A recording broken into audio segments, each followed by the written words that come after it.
म्हणजे काय? अन्न वस्त्र निवारा एवढंच नाही, अन्न वस्त्र निवारा शिक्षण आणि आरोग्य या 5 महत्वाच्या ज्या गरजा आहेत, त्या 5 महत्वाच्या गरजा देशातल्या प्रत्येक माणसापर्यंत जोपर्यंत पोहोचणार नाही तोपर्यंत खऱ्या अर्थानं हा देश सुजलाम सुफलाम होणार नाही.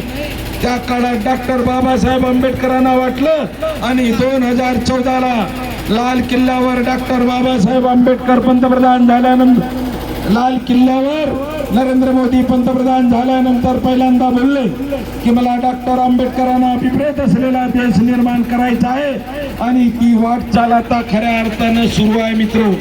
त्या पद्धतीनं काम चालू आहे. प्रत्येकाला योजना मिळत आहेत, प्रत्येक विद्यार्थी शिकत आहे, प्रत्येकाला घरकुल होत आहेत. शौचालयाचा प्रश्न असेल, स्वच्छतेचा प्रश्न असेल, गॅसचा प्रश्न असेल, अनेक जे काही योजना आहेत त्या योजना सातत्याने करण्याचा काम नरेंद्र मोदीच्या नेतृत्वात संपूर्ण देशात सुरू आहे. काही लोक अफवा पसरवत आहेत आणि अफवा पसरवत असताना काही लोक म्हणत असतील की नरेंद्र मोदी ह्या देशाची घटना बदलवणार आहे. अरे डॉक्टर बाबासाहेब आंबेडकरांनी जी घटना लिहिली आहे ती घटना बदलवण्याच्या कोणामध्ये ताकद नाही मित्र. जो घटना बदलवण्यासाठी हात समोर करेल त्याचे हात सुद्धा आम्ही काटल्याशिवाय राहणार नाही. हे आवर्जून ह्या ठिकाणी सांगतोय. कोणी घटना बदलवू शकत नाही, हे अपप्रचार करता आहे. यांना दुसरा काही पर्याय नाही आणि म्हणून हे सातत्याने अपप्रचार करण्याचा प्रयत्न करत आहेत मित्र. स्वर्गवासी राजीव गांधी होते त्यावेळेस सुद्धा घटनेमध्ये बदल झालेला होता. घटनेत आपल्याला दुरुस्ती करता येते, घटना बदलवू शकत नाही, दुरुस्ती करता येते. कारण आपली भारतीय राज्यघटना ही लवचिक राज्यघटना असल्यामुळे त्याला दुरुस्ती करण्याचा अधिकार आहे मित्र. आणि म्हणून मी तुम्हाला सांगतो की ह्या ज्या अपप्रचाराला बळी पडण्यापेक्षा आपण स्वतः हुशार आहात. आता माझा जो ह्या सावरबंदवारीतील जो माणूस आहे तो खऱ्या अर्थानं सुजाण आहे आणि त्याला प्रत्येक गोष्टी समजत आहेत आणि प्रत्येक गोष्टी समजत असल्यामुळे ह्या गोष्टी करण्याची काही गरज नाही.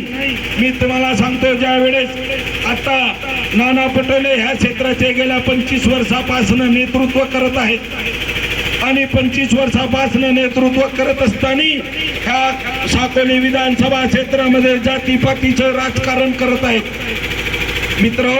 नरेंद्र मोदींनी ज्या योजना दिल्या त्या विशिष्ट जातीसाठी नाही, त्या प्रत्येक माणसासाठी योजना देण्याचा सातत्याने काम केला. आम्ही नाना पटोलेंना जवळून बघितलं आहे. तुम्हाला माहीत असेल की मुंडीपार जवळ भेलचा जो कारखाना आहे, फार अतिशय मोठा कारखाना प्रफुल्ल पटेलांच्या माध्यमातून त्या ठिकाणी आला होता. मी त्यावेळेस कोणी जिल्हा परिषद क्षेत्राचा जिल्हा परिषद सदस्य होतो.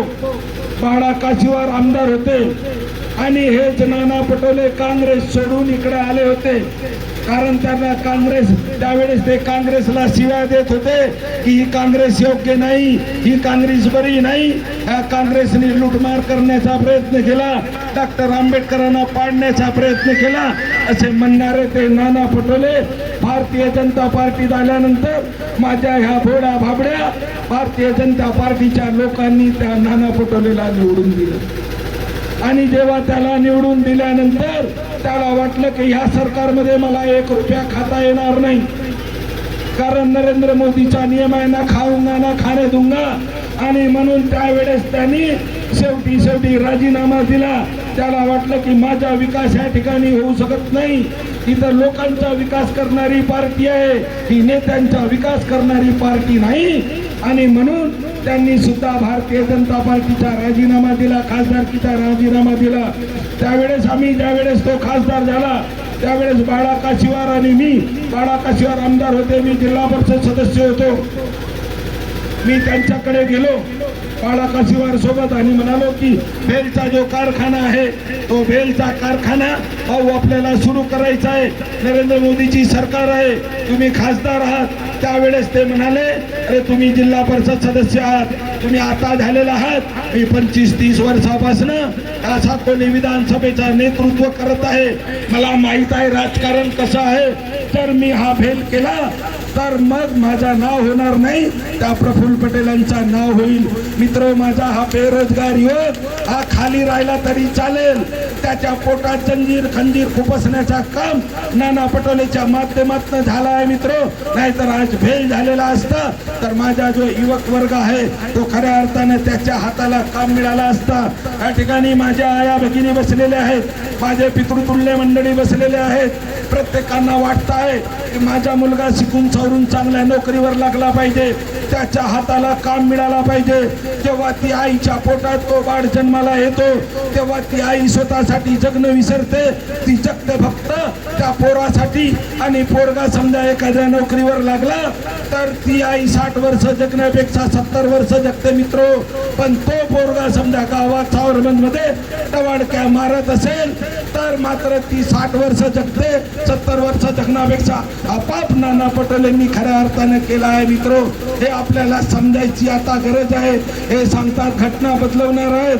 अहो, काँग्रेसचे सरकार 70 वर्ष असताना ज्यांनी ह्या देशाची घटना लिहिली तेवढंच नाही तर आज जगविख्यात म्हणून ज्यांचं नाव आहे अशा डॉक्टर आंबेडकरांना साधा त्यांनी जिवंतपणे भारतरत्न देऊ शकले नाही. ही आमच्यासाठी सर्वांसाठी शोकांतिका आहे मित्र. आणि म्हणून हा अभ्यास करणे आता काळाची गरज आहे. आम्ही हाच विचार करतो की भारतीय जनता पार्टी ही त्या महारांच्या विरोधात आहे, त्या बौद्धांच्या विरोधात आहे. मित्र, तुमच्या कदापि विरोधात नाही. ज्यावेळेस डॉक्टर आंबेडकर हे भंडारावरून उभे होते तर RSSचे दत्तोपंत ठेंगडी हे त्यावेळेस डॉक्टर बाबासाहेबांचे स्टार प्रचारक होते. हे सुद्धा आपण अभ्यास केल्यानंतर लक्षात येतं.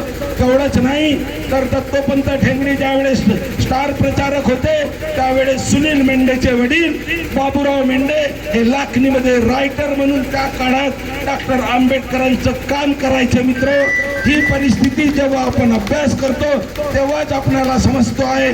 आणि म्हणून मी तुम्हाला विनंती करायला आलेलो आहे, आपल्या विकासासाठी, सर्वांच्या विकासासाठी आपण जोपर्यंत नरेंद्र मोदीचे हात बळकट करणार नाही